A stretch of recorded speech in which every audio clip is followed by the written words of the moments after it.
శ్రీ నారా చంద్రబాబు నాయుడు గారు, శ్రీ పవన్ కళ్యాణ్ గారు, వారి వ్రతం ఒకటే, ధర్మం బిది, వ్రతం బిది, సద్వివేకం బిది, ఆచారం బిది అని చెప్పినట్లుగా ఆదర్శనీయమైనటువంటి పథకామిగా వారు నడుస్తున్నటువంటి శుభవేళ మళ్ళీ మళ్ళీ ఈ రాష్ట్ర ప్రజలు వారికి కృతజ్ఞతలు చెప్తూ ఉంటారు.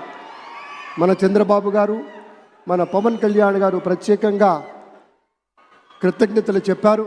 అలాగే వేదికకి కుడివైపునున్నటువంటి ప్రముఖులు అందరి దగ్గరికి కూడా పేరు పేరున వెళ్ళి పలకరిస్తున్నటువంటి శుభవేళ పద్మభూషణ్ మన megastar Chiranjeevi, megastar power star, అటు మెగాస్టార్ ఇటు పవర్ స్టార్. ఇది అరుదైనటువంటి చిత్రం. అలాగే మన పెద్దలు బాలయ్య బాబు గారు,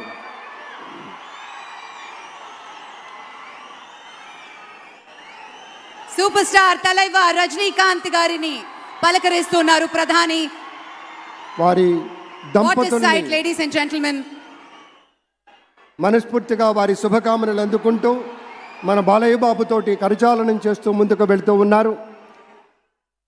వేదిక మీద అందరినీ పేరున పలకరిస్తూ రజనీకాంత్ గారితో ప్రత్యేకంగా మాట్లాడుతూ ఉన్నారు.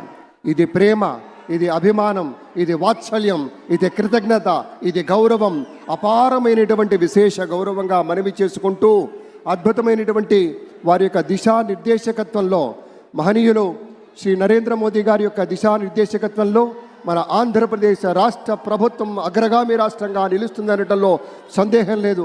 అక్కడ అమిత్ షా గారు, ఇక్కడ మన వెంకయ్య నాయుడు గారు పెద్దలు వారిని పలకరిస్తూ ఉన్నారు. శ్రీ